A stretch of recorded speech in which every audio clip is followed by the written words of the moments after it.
परमात्मा देगा जब पूरा पट्टेगा। चोरी ठगी लूट खसोट बकवाद करने तक कभी पूरा नहीं पट्टे, कभी जो ना सुख नहीं हो सकता।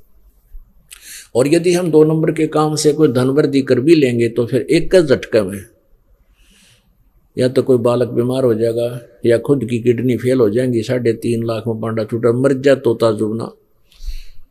और घने पैसे वाले का कोई ले वो दे को ना, फिर पीछा पीछा अंडे जाओ मुकदमे करो, यानी रहेगी बिरान माटी। तो फिर धीरे धीरे समझ में आ जाएगा कि परमात्मा इतना ही कहता है कि साईं इतना दीजिए जिसमें कुटुंब समावे, हम भी भूखे ना रहें, अतिथि ना भूखा जाए।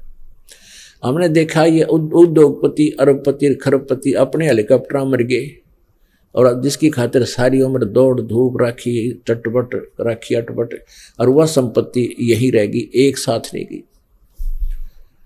हमारे साथ क्या जाएगा वो हमें पता लग गया है कि जो हम भक्ति कर रहे हैं, दान कर रहे हैं, सेवा कर रहे हैं, ये हमारी भक्ति हमारे साथ जाएगी।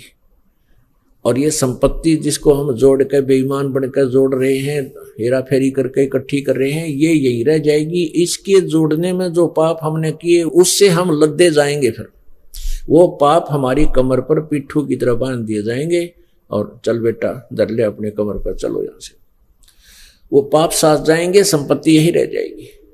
तो ये जो शिक्षा से जो हमारे अंदर दोष आया है, वो दोष तो सेट हो जाएगा, लेकिन इसका एक विशेष गुण है शिक्षा का कि हम भगवान पहचान लेंगे।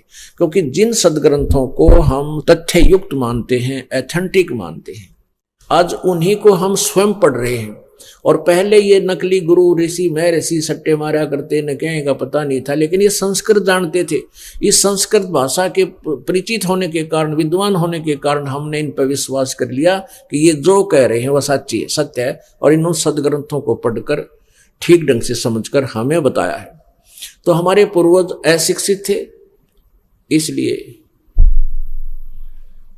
हमें कोई ऑब्जेक्शन नहीं था, क्योंकि हम शिक्षित नहीं थे। इसलिए उन्होंने जो हमें ज्ञान दिया भगवान के बारे में, निराकार कहा तो निराकार मान लिया। कृष्ण जी को भगवान बताया, कृष्ण जी मान लिया। राम जी को बताया, राम जी श्री रामचंद्र जी मान लिए। कोई 4 ईंट लागे कि तब दर्दी उसको भगवान बताया, वह माथा टेकन लाएंगे, क्योंकि हमें कुछ पता था ही नहीं। अब हमें पता लग गया। कबीर परमात्मा कहते हैं, पीछे लग गया जाऊं था मैं लोक वेद के साथ, क्योंकि अपनी महिमा अपने ऊपर उदाहरण देकर परमात्मा बताते हैं कबीर जी। यदि किसी दूसरे को कहे तो नाराज हो जा, तो पहले वो स्वयं ही खड़े हो करके अपने कहीं पर भी खड़े हो जाते थे। जैसे कोई दवाई बेचनिया हो, कोई किताब बेचनिया है, नो आ जाओ ले लो, ये ऐसा है, ये ऐसा ज्ञान है, ऐसे करने लग जाते थे। उदाहरण दोहों के माध्यम से, लोकोक्तियों के माध्यम से कविता गाया करते परमात्मा, तो लोग इकट्ठे हो जाते थे 10-20, तो उनको फिर ज्ञान सुनाया करते थे। तो ऐसे वो अपनी आवाज लगाकर अपनी महिमा आप बताया करते थे। तो क्या बताते हैं कि पीछा लग गया जाऊं था मैं लोक वेद के साथ, और रस्ते में सतगुरु मिल गए, दीपक दे दिया हाथ। जैसे लोक वेद क्या था, हम सुनी सुनाई बातों पर ब्रह्मा विष्णु महेश को अजरो अमर मान रहे थे। सर्वेश्वर महेश्वर मृत्युंजय कालज, ये सर्वेश्वर हैं, सारी सृष्टि के रचनहार हैं, इनके कोई माता पिता नहीं है। तो ये लोक वेद था, जो निराधार होता है, एक दंत कथा बन जाती है, उसको लोक वेद बोलते हैं। जबकि अब ब्रह्मा विष्णु महेश की जीवनी में, इनके इतिहास में, उसमें लिखा है कि नाशवान है, इनके माता पिता भी हैं, इनका जन्म मृत्यु होता है, ये सर्वेश्वर नहीं है। अब यहां ये कंसेप्ट क्लियर करना आवश्यक हो गया, क्योंकि अब ये प्रचार बहुत ही अच्छे स्तर पर होगा, और रह रहकर प्रमाण नहीं दिया गया तो पुण्यात्मा अपने भगवान को पहचान नहीं सकेंगी। इसलिए दास की ये व्यवस्था होगी कि एक कंसेप्ट को क्लियर करने के लिए ना जाने कितने उदाहरण आपको देने पड़ेंगे, और तभी हम समझ सकेंगे, क्योंकि हमारे अंदर अज्ञान का ढेर हो चुका है। इतना अज्ञान हो गया है, क्योंकि अज्ञान फैलाने वाले तो करोड़ों संत नकली, और इस ज्ञान का प्रचार करने वाला ओनली ये दास अकेला। लेकिन कहते हैं रोशनी में इतनी शक्ति होती है, अंधेरा ठहर नहीं सकता उसके सामने। ये अज्ञान इस ज्ञान के सामने रुक नहीं पाएगा। परमात्मा कहते हैं, जैसे और ज्ञान सब ज्ञानड़ी, कबीर ज्ञान सो ज्ञान, और जैसे घोड़ा तोब का करता चले मैदान। अब ये तोब का गोला है। कबीर ज्ञान मीन है कबीर वाणी का, जो मैं जो लिखा कबीर वाणी। जैसे ऋग्वेद मंडल नंबर 9 सूक्त नंबर 96 96 में 16, 17, 18, 19 और 20 में ये स्पष्ट किया हुआ है, हे भगवान आपका वास्तविक नाम क्या है वो हमें ज्ञान कराइए। उसमें लिखा कि वो परमात्मा कबीर है, कबीर देव है, और कबीर वाणी द्वारा अपने तत्व ज्ञान का प्रचार गरज गरज के ऊंची आवाज में बोलकर वो जगह जगह खड़ा होकर सुनाता है। और वो परमात्मा अपने महिमा के ज्ञान को लोकोक्तियों के माध्यम से, कविताओं के माध्यम से सुनाने से वो एक प्रसिद्ध कवि की उपाधि भी प्राप्त करता है। लेकिन वो परमात्मा होता है, और वो परमात्मा तीसरे मुक्ति धाम में विराजमान है। राजती माने तेजों में शरीर युक्त, एक गुंबज में, शतुप माने गुंबज, उस गुंबज के अंदर वो परमात्मा, बहुत बड़े गुंबज नुमा एक महल है, उसमें परमात्मा रहते हैं और वहां से चलकर नीचे आते हैं। हमारा जो उद्देश्य है इस सारी कथा के सुनाने का, ये कबीर वाणी जो है, जो गीता जी अध्याय नंबर 4 के श्लोक 32 में कहा है कि जो 25 से लेकर श्लोक 25 से लेकर 31 तक जो भिन्न भिन्न प्रकार की साधनाओं की जानकारी दी है, इस तरह की यज्ञों का, धार्मिक अनुष्ठानों का बहुत विस्तार से सच्चिदानंद घन ब्रह्म की वाणी में, यानी ब्रह्मणे मुखे, मुखे माने मुख कमल के द्वारा मुख से ही बोले गए, उनके मुख से उच्चारित उस मुख्य ज्ञान में, कबीर वाणी में, वो कबीर वाणी में विद्यमान है। उसको चौथे अध्याय के 34वें श्लोक में कहा कि उस कबीर वाणी वाले ज्ञान को, यानी सच्चिदानंद घन ब्रह्म की वाणी वाले ज्ञान को उन तत्वदर्शी संतों के पास जाकर समझो, जो गीता ज्ञानदाता को पता नहीं, वो तत्वदर्शी संत बताएंगे। तो यहां उस वाणी से संबंधित है, और ज्ञान सब ज्ञान डी कबीर ज्ञान सो ज्ञान, और जैसे घोड़ा तोब का करता चले मैदान। अब कुछ दिन हम देख लेना पुण्यात्माओं, ये जितने संत पाक रहे हैं, करोड़ों लोगों ने बकाए बैठे हैं, इनकी किल की पाटेगी, और ये जाएंगे जोड़ी डंडा ठाक की, तो प्लान करना पड़ेगा इनको, जब जनता के समझ में आ जाएगा इनका, इनके पास कोई झांका भी नहीं गा जाके। इतने हमारे सबसे बड़े शत्रु मनुष्य जीवन के ये संत हैं जो हमें मिसगाइड किए बैठे हैं, हमारे अनमोल मनुष्य जन्म को खा रहे हैं। ये एक सांस की कीमत इस मनुष्य जीवन की, होए होए। परमात्मा कहते हैं, कहता हूं कई जात हूं, कहूं बजा कर ढोल, और श्वास जो खाली जात है यो 3 लोक का मोल। एक श्वास की कीमत सतनाम के द्वारा सिमरण करने से कितनी होती है। सतनाम पालड़े रंग होरी हो, 14 लोक चढ़ावे राम रंग होरी हो, 3 लोक पासंग धरे रंग होरी हो, तो ना तुले तुलाया राम रंग होरी हो।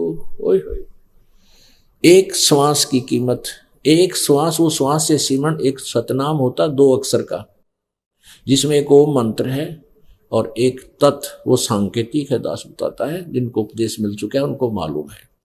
तो इस एक श्वास की कीमत, यानी एक सिमरण इस मंत्र का, सतनाम का कितनी कीमत है कि इसके एक तराजू में, एक बैलेंस के तराजू के एक पलड़े में तो एक सिमरण की कीमत रख दे, और ये पूरा ब्रह्मांड एक तरफ रख देना सोच ले, तो भी नहीं तुलाया राम रंगोरियो, यानी फिर भी उसकी कीमत ज्यादा रह जाएगी।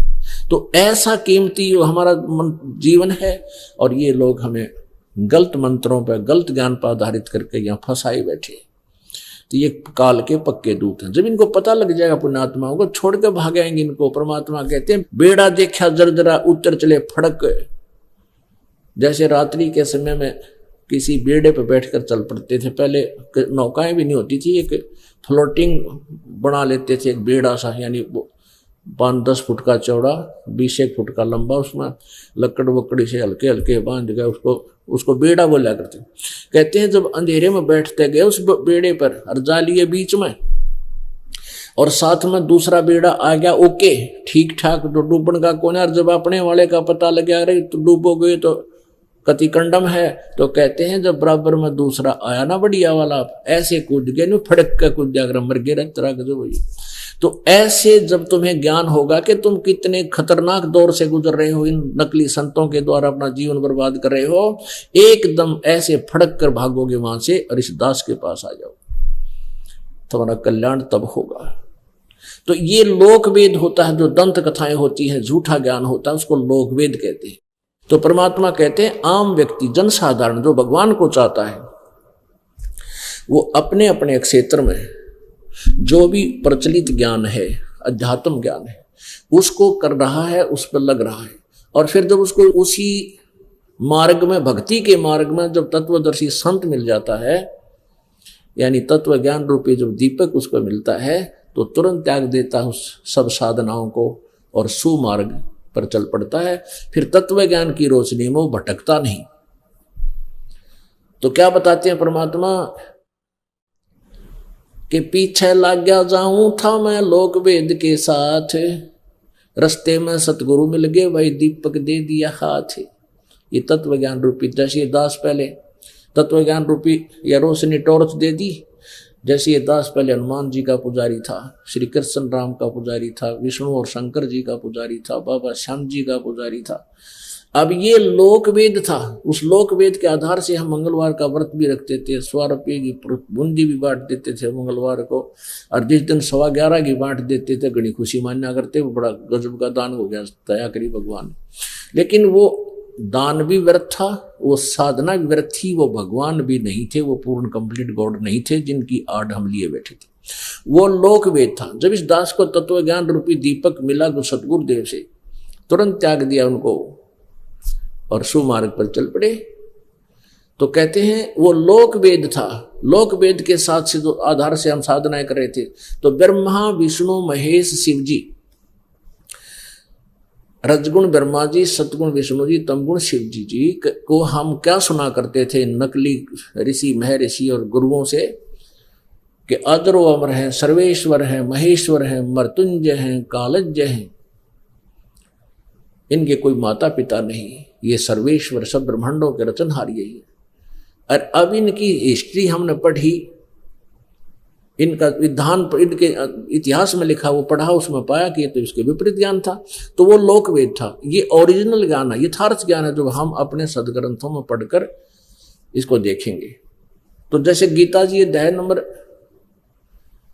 15 के श्लोक 16 और 17 में 3 पुरुषों की जानकारी है, 3 प्रभुओं की। पुरुष कहो, प्रभु कहो, राम कहो, ब्रह्म कहो। 3 ब्रह्म की जानकारी, एक सरब्रह्म क्षर पुरुष जिसको कहते हैं, और एक अक्षर ब्रह्म जिसको अक्षर पुरुष भी बोलते हैं, और तीसरा जो परम अक्षर ब्रह्म, इन परम अक्षर पुरुष भी कह सकते हैं।